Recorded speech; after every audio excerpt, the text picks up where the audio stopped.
두목님, 제발 한 번만 더 기회를 주세요. 강진우가 차갑게 돌아섰습니다. 기회는 이미 끝났다고 말하며 걸어가는 그의 뒤로 무너진 상인의 절규가 메아리칩니다. 하지만 강진우는 몰랐습니다. 자신이 다음에 마주할 상대가 한때 조폭계를 공포에 떨게 했던 전설의 존재라는 것을. 호남 자운사의 해강스님, 그는 과연 누구일까요? 평온한 미소 뒤에 숨겨진 진실이 드러나는 순간 모든 것이 뒤바뀝니다. 과거의 죄와 현재의 자비가 충돌하는 이 이야기, 지금 시작됩니다. 시작 전에 좋아요만 눌러주세요. 새벽 5시, 호남 자운사의 은은한 종소리가 울려 퍼집니다. 향내가 가득한 법당에서 해강 스님이 묵묵히 예불을 올리고 있습니다. 그의 나이 60대 초반, 세월의 무게가 느껴지는 깊은 눈매에는 평온함과 동시에 깊은 사색이 깃들어 있습니다. 예불을 마친 스님은 차실로 향합니다. 오늘도 어김없이 김상도 회장이 찾아올 시간이기 때문입니다. 차실 문이 조용히 열리며 김상도 회장이 들어섭니다. 60대의 그는 시장 상인회를 이끌고 있지만 오늘 그의 얼굴에는 평소와 다른 깊은 걱정이 드리워져 있습니다. 해강 스님은 말없이 차를 우려내며 회장의 마음을 읽어냅니다. 따뜻한 차 향기가 피어오르는 가운데 김 회장이 무겁게 입을 엽니다. 요즘 시장에 이상한 사람들이 나타났다고 합니다. 검은 정장을 입은 젊은 남자들이 상점마다 찾아와 보호비를 요구한다는 것입니다. 거부하면 물건을 부수고 손님들을 위협한다고 말하는 김 회장의 목소리에는 분노와 두려움이 뒤섞여 있습니다. 흑룡회라고 자칭하는 이들이 시장 전체를 장악하려 한다는 소식에 해강 스님의 표정이 잠시 굳어집니다. 하지만 스님은 이내 평온을 되찾고 김 회장에게 차를 권합니다. 세상에는 선과 악이 공존한다고, 그리고 악은 선한 이들이 침묵할 때 더욱 기승을 부린다고 조용히 말씀하십니다. 김 회장은 스님의 말을 듣고 있지만 마음속 깊은 곳에서는 두려움이 자리 잡고 있습니다. 상인들은 모두 나이든 노인들이고 젊고 힘센 조직원들을 어떻게 막을 수 있을지 막막하기만 합니다. 차실창 너머로 무료 급식소에서 노인들이 줄을 서는 모습이 보입니다. 매일 아침 이곳에서는 200여 명이 어려운 이웃들이 따뜻한 식사를 받아가곤 합니다. 해강 스님이 이 절에 온 지 20년, 단 하루도 거르지 않고 이어온 자비의 실천입니다. 이 평화로운 풍경을 지켜보며 김 회장은 마음을 다잡습니다. 해강 스님이 말씀하십니다. 세상의 악은 선한 이들이 침묵할 때 번성한다고. 하지만 진정한 용기는 두려움을 모르는 것이 아니라 두려움 속에서도 옳은 일을 해나가는 것이라고 전합니다. 김 회장은 스님의 깊은 눈빛을 바라보며 고개를 끄덕입니다. 무언가 결의에 찬 의지가 그의 마음속에 자리 잡기 시작합니다. 하지만 이 평온한 아침 시간 속에서도 멀리서 다가오는 어둠의 기운을 느낄 수 있었습니다. 시장에 드리워진 공포의 그림자가 이곳 호남 자운사까지 뻗어올 것이라는 것을 아직은 아무도 모르고 있었습니다. 해강 스님의 평온한 미소 뒤에 숨겨진 과거의 비밀 역시 곧 드러나게 될 운명이었습니다. 저녁 7시 시장 안 작은 회의실에 상인들이 하나둘 모여듭니다. 형광등이 깜빡거리는 낡은 공간이지만 이곳은 상인들에게는 소중한 소통의 장소입니다. 김상도 회장을 비롯해 생선가게를 운영하는 70대 할머니, 정육점 주인, 채소가게 사장 등 20여 명의 상인들이 둘러앉았습니다. 모두의 얼굴에는 걱정이 가득합니다. 김 회장이 무겁게 입을 엽니다. 흑룡회라는 조직이 보호비 명목으로 매달 100만 원씩을 요구하고 있다고 전합니다. 거부하면 가게 앞에서 시비를 걸고 손님들을 위협해 장사를 방해한다는 것입니다. 이미 몇몇 상인들은 무서워서 돈을 주기 시작했다고 말하는 회장의 목소리에는 분노가 섞여 있습니다.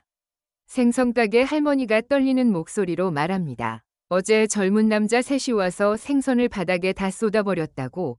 50년 넘게 장사해왔지만 이런 일은 처음이라고 호소합니다. 정육점 주인도 고개를 끄덕이며 자신의 경험을 들려줍니다. 고기를 사러 온 단골 할머니가 무서워서 돌아갔다는 이야기에 모든 상인들의 표정이 어두워집니다. 회의실 안에는 한동안 침묵이 흘렀습니다. 나이든 상인들에게 젊고 힘센 조직원들은 감당하기 어려운 상대입니다. 하지만 김상도 회장이 단호하게 말합니다. 굴복하면 끝이라고. 한번 돈을 주기 시작하면 더 많은 것을 요구할 것이라고 경고합니다. 우리가 평생 일궈온 이 터전을 지켜야 한다고 목소리를 높입니다. 상인들 사이에서 웅성거림이 일어났습니다. 어떤 이는 두렵다고 말하고 또 어떤 이는 경찰에 신고하자고 제안합니다. 하지만 김 회장은 냉정하게 현실을 짚어줍니다. 경찰이 와봤자 증거가 없으면 소용없다고, 오히려 신고한 사실이 알려지면 더 큰 보복이 올 수 있다고 말합니다. 그때 채소 가게를 운영하는 60대 사장이 일어서서 말합니다. 그동안 해강 스님께서 우리 시장을 얼마나 도와주셨는지 모르냐고, 어려운 상인들 도와주시고 무료 급식으로 동네 어른들 챙겨주시는 분이라고 강조합니다. 이런 어려움이 있을 때 스님께 조언을 구해보자는 제안에 상인들이 고개를 끄덕입니다. 김상도 회장이 마지막으로 결론을 내립니다.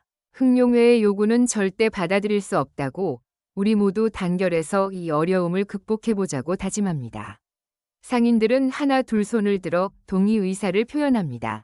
비록 두렵지만 함께 맞서보자는 결의가 회의실을 가득 채웁니다. 하지만 이 결의는 큰 시련을 불러왔습니다. 이틀 후 김상도 회장이 집에 돌아가는 길에 검은 승용차 한 대가 그를 가로막았습니다. 차에서 내린 5명의 남자들이 회장을 둘러쌌습니다. 리더로 보이는 남자가 냉소적으로 웃으며 말합니다. 상인회에서 무슨 결정을 했는지 다 안다고, 마지막 기회를 주겠다고 위협합니다. 김 회장이 단호하게 거부하자 폭력이 시작되었습니다. 주먹과 발길질이 쏟아지는 가운데 김 회장의 비명소리가 골목에 울려 퍼졌습니다. 결국 그는 의식을 잃고 쓰러졌고 지나가던 시민의 신고로 병원에 실려갔습니다. 이 소식이 시장에 전해지자 상인들의 결의는 흔들리기 시작했습니다. 도심 한복판 30층 높이의 빌딩 꼭대기층에 위치한 흑룡회 사무실. 담배 연기가 자욱하게 피어오르는 가운데 강진우가 거대한 창가에 서서 야경을 내려다보고 있습니다. 40대 초반의 그는 날카로운 눈매와 차가운 표정으로 이 조직을 이끄는 절대적인 존재입니다. 20년 전부터 이 도시의 뒷골목을 지배해온 그에게는 두려움이라는 감정 자체가 존재하지 않는 것 같습니다. 대철이 조심스럽게 보고합니다. 시장 상인회 회장을 처리했다고, 앞으로는 순순히 따를 것이라고 말합니다. 강진우는 고개도 돌리지 않은 채 유리잔에 담긴 위스키를 홀짝입니다. 차가운 액체가 목을 타고 넘어가는 동안 그의 머릿속에는 더 큰 그림이 그려지고 있었습니다. 시장은 시작에 불과하다고 강진우가 말합니다. 진짜 목표는 따로 있다는 그의 말에 대철이 고개를 갸웃합니다. 강진우는 천천히 돌아서며 부하들을 둘러봅니다. 그의 차가운 시선이 머무는 곳마다 긴장감이 흐릅니다. 시장 근처에 큰 절이 하나 있다는 이야기를 들었다고 말문을 엽니다. 호남 자운사라는 곳에서 매일 무료 급식을 한다는 것, 그곳에는 상당한 후원금이 들어온다는 정보를 입수했다고 전합니다. 종교시설이라는 이유로 세금도 안 내고 기부금도 투명하게 공개하지 않는다며 강진우의 입가에 비웃음이 스칩니다. 이런 곳이야말로 진짜 돈이 되는 사업이라는 그의 말에 부하들이 고개를 끄덕입니다. 대철이 궁금해서 묻습니다. 절에 계신 스님은 어떤 분이냐고 물어보자 강진우가 서류를 뒤적거리며 답합니다. 해강이라는 법명을 쓰는 60대 스님이라고, 20년 전부터 그 절에 있었다고 말합니다. 별다른 문제 없이 조용히 지내온 것 같다며 무관심하게 덧붙입니다.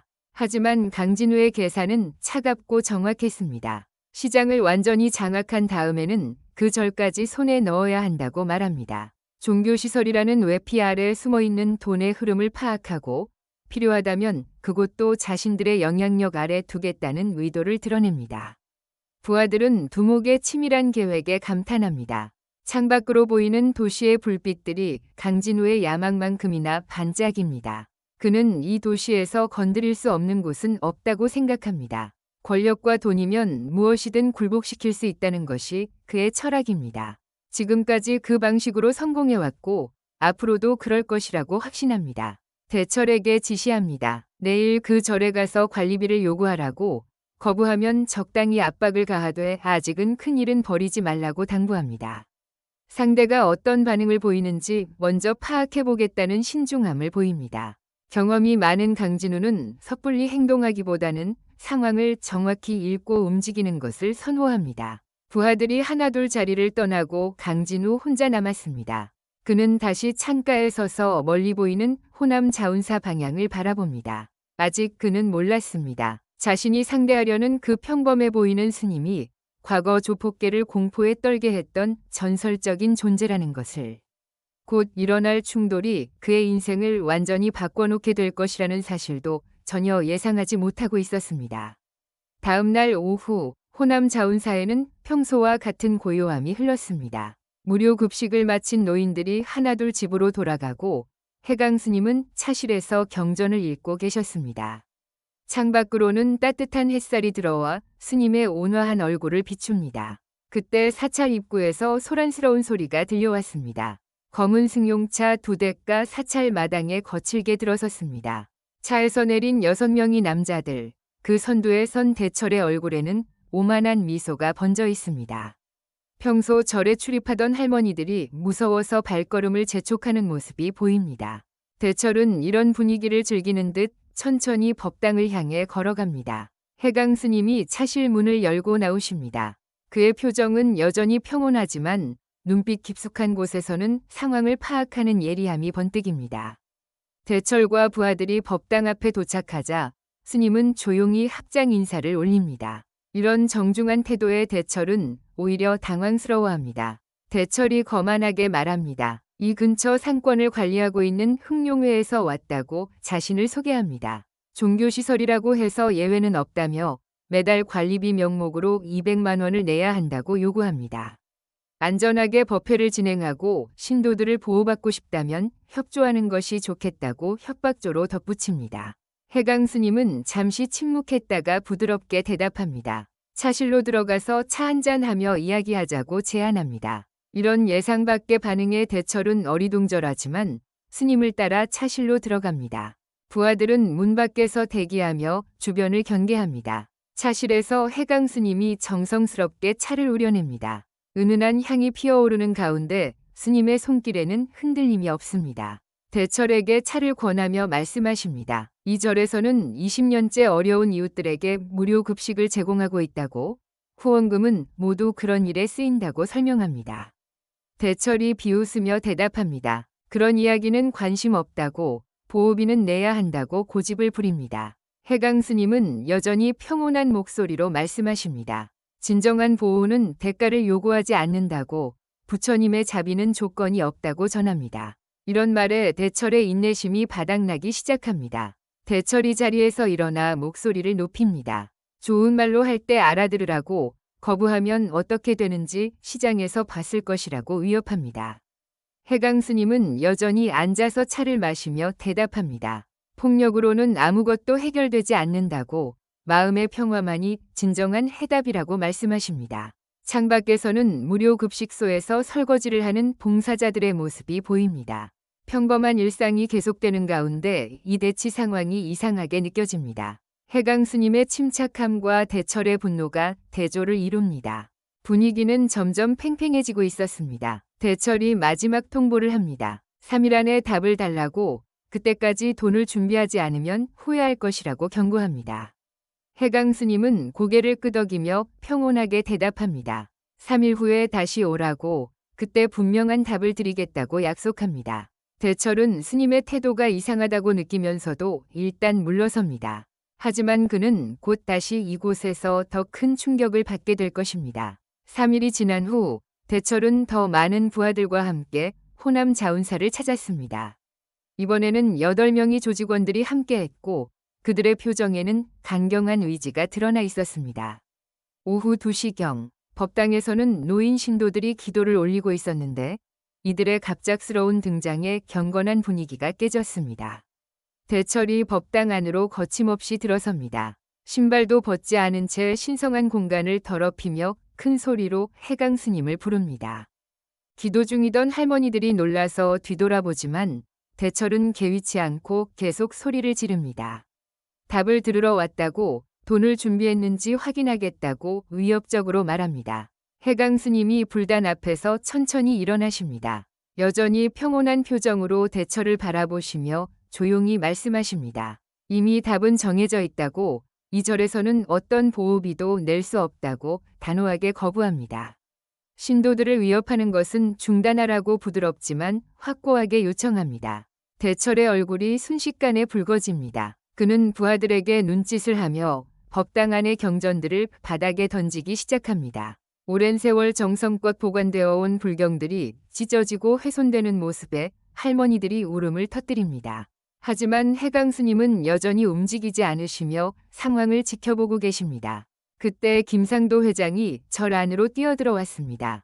병원에서 퇴원한 지 얼마 되지 않아 아직 붕대를 감고 있는 상태였지만 스님을 보러 온 길에 이런 상황을 목격하고는 참을 수 없었던 것입니다. 김 회장이 대철을 향해 소리칩니다. 신성한 곳에서 무슨 짓이냐고 당장 멈추라고 외칩니다. 대철이 비웃으며 김 회장을 바라봅니다. 병원비가 부족했나 보다고 조롱하며 이번에는 제대로 해결해 주겠다고 주먹을 쥡니다. 김 회장은 두려웠지만 한 발자국도 물러서지 않았습니다. 오히려 스님 앞으로 다가가 해강 스님을 보호하려고 팔을 벌립니다. 대철이 김 회장을 향해 주먹을 휘둘렀습니다. 강한 타격이 날아가는 순간 모든 것이 슬로우 모션처럼 느껴졌습니다. 하지만 주먹은 목표에 도달하지 못했습니다. 해강 스님이 조용히 다가와서 대철의 주먹을 한 손으로 가볍게 잡아 멈춘 것입니다. 그 순간 법당 안의 모든 이들이 숨을 멈췄습니다. 대철이 놀란 표정으로 스님을 바라봅니다. 분명히 강하게 휘두른 주먹인데 꼼짝도 하지 않습니다. 해강 스님의 소나귀에서 느껴지는 강력한 힘에 대철의 얼굴이 일그러집니다. 스님은 여전히 평온한 표정으로 말씀하십니다. 폭력은 답이 아니라고, 지금 당장 이곳을 떠나라고 단호하게 명령합니다. 부하들이 스님을 향해 달려들었지만 해강 스님의 움직임은 물 흐르듯 자연스러웠습니다. 한 명씩 차례로 제압하는 데 걸린 시간은 불과 10초 남짓. 모든 조직원들이 바닥에 쓰러져 신음하는 가운데 스님은 숨 하나 흐트러뜨리지 않으시며 서 계십니다. 김상도 회장과 할머니들이 믿을 수 없다는 표정으로 해강 스님을 바라봅니다. 평소 자비롭고 온화하기만 했던 스님에게 이런 무술 실력이 있다는 것이 충격적이었습니다. 대철은 공포에 질린 채 바닥에서 일어나며 말을 더듬습니다. 이 일은 끝나지 않을 것이라고 두목님께 보고하겠다고 위협하지만 목소리에는 힘이 없었습니다. 해강 스님이 마지막으로 말씀하십니다. 다시는 이곳에 발을 들이지 말라고, 그리고 시장 상인들에 대한 괴롭힘도 즉시 중단하라고 경고합니다. 대철과 부하들이 절뚝거리며 법당을 빠져나가는 동안 스님의 눈빛에는 과거의 그림자가 스쳐 지나갔습니다. 20년 전 묻어두었던 기억들이 되살아나기 시작했습니다. 그날 저녁 호남 자운사에는 이상한 긴장감이 감돌았습니다. 평소보다 일찍 신도들이 집으로 돌아가고 스님도 홀로 법당에서 참선에 잠기셨습니다. 하늘에는 먹구름이 끼기 시작했고 멀리서 천둥 소리가 들려왔습니다. 무언가 큰 일이 일어날 것 같은 불길한 예감이 사찰 전체를 덮고 있었습니다. 오후 8시경 사찰 입구에 고급 세단 여러 대가 줄지어 들어섰습니다. 강진우가 직접 나선 것입니다. 그의 뒤로 대철을 포함한 20여 명의 조직원들이 따라왔습니다. 이번에는 평소와 다른 살벌한 분위기였습니다. 강진우의 얼굴에는 차가운 분노와 함께 묘한 흥미가 뒤섞여 있었습니다. 법당 안에서 참선 중이던 해강 스님이 고개를 들었습니다. 밖에서 들려오는 발소리의 무게감으로 보아 보통 일이 아님을 직감했습니다. 스님은 천천히 자리에서 일어나 법당 밖으로 나오셨습니다. 마당에 도열한 조직원들과 그 앞에 선 강진우의 모습이 눈에 들어왔습니다. 강진우가 해강 스님을 천천히 살펴봅니다. 60대 초반의 온화한 스님의 모습이지만 오늘 오후 대철에게서 들은 이야기를 생각하면 범상치 않은 인물임이 분명했습니다. 그런데 스님의 얼굴을 자세히 보는 순간 강진우의 표정이 급격히 변했습니다. 어디선가 본 것 같은 낯익은 느낌이 들었기 때문입니다. 강진우가 한 걸음 더 가까이 다가가며 날카로운 목소리로 물었습니다. 혹시 20년 전에 다른 이름으로 활동하지 않았느냐고, 범천이라는 이름 들어본 적 있느냐고 추궁했습니다. 이 말을 들은 순간 해강 스님의 얼굴에 미세한 변화가 일어났습니다. 평소의 평온함에 균열이 생기기 시작했습니다. 해강 스님이 잠시 침묵했다가 조용히 답하십니다. 그 이름을 왜 묻느냐고, 과거는 이미 지나간 일이라고 말씀하십니다. 하지만 강진우는 이미 확신했습니다. 20년 전 조폭계를 공포에 떨게 했던 전설의 보스 범천이 바로 눈앞의 이스님이라는 것을. 그리고 자신에게는 그와 반드시 정산해야 할 계정이 있었습니다. 강진우의 목소리가 떨리기 시작했습니다. 분노와 복수심이 뒤섞인 감정이 폭발 직전까지 치솟았습니다. 그날 밤을 기억하느냐고 물었습니다. 범천파와 백호파가 충돌한 그날, 자신의 아버지가 죽은 그날을 기억하느냐고 소리쳤습니다. 해강 스님의 얼굴이 창백하게 변했습니다. 20년 전의 기억이 생생하게 되살아났습니다. 젊은 강진우의 아버지는 백호파의 중간 보스였습니다. 범천파와의 세력 다툼이 절정에 달했던 그날 밤, 항구 창고에서 벌어진 마지막 혈투에서 강진우의 아버지가 범천의 손에 죽었던 것입니다. 당시 범천으로 불리던 해강 스님이 직접 칼을 휘둘렀던 그 순간이 강진우의 트라우마가 되었습니다. 해강 스님이 무릎을 꿇었습니다. 갑작스러운 행동에 모든 이들이 놀랐지만 스님의 표정에는 깊은 참회와 고통이 어려 있었습니다. 그날의 일을 후회하지 않은 날이 없었다고, 매일 그 죄책감 때문에 잠을 이루지 못했다고 고백했습니다. 그래서 이 절에 와서 20년간 속죄의 삶을 살아왔다고 말씀하셨습니다. 하지만 강진우에게 이런 참회는 의미가 없었습니다. 아버지를 잃고 고아가 되어 거리를 헤맸던 그 고통스러운 시절, 복수만을 다짐하며 살아왔던 20년의 세월이 한순간에 되살아났습니다. 스님을 향해 소리쳤습니다. 속죄로 죽은 사람이 돌아오느냐고, 자신이 겪은 고통을 알기나 하느냐고 절규했습니다. 빗방울이 떨어지기 시작했습니다. 하늘에 눈물처럼 내리는 비 속에서 과거와 현재가 충돌하고 있었습니다. 해강 스님은 여전히 무릎을 꿇은 채 강진우의 분노를 받아내고 계셨고, 강진우는 주먹을 떨며 20년간 품어온 증오를 토해내고 있었습니다. 운명적인 만남이 시작된 것입니다. 비가 점점 거세게 내리기 시작했습니다. 호남 자운사 마당에는 빗물이 고이고 해강 스님의 회색 승복이 젖어가고 있었습니다. 하지만 스님은 여전히 무릎을 꿇은 채 고개를 숙이고 계셨습니다. 강진우의 분노에 찬 시선을 정면으로 받아내며 20년 전의 죄과에 대한 참회를 이어가고 계셨습니다.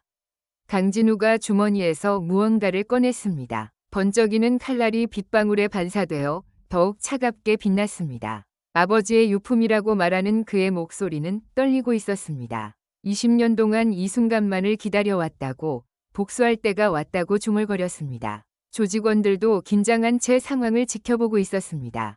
해강 스님이 고개를 들어 강진우를 바라보셨습니다. 스님의 눈에는 두려움이 아니라 깊은 슬픔과 받아들임이 있었습니다. 조용한 목소리로 말씀하셨습니다. 자신의 목숨으로 그 죄를 갚겠다고, 하지만 한 가지만 부탁한다고 간청했습니다. 무료 급식소의 할머니들과 어려운 이웃들만은 보호해달라고 애원했습니다.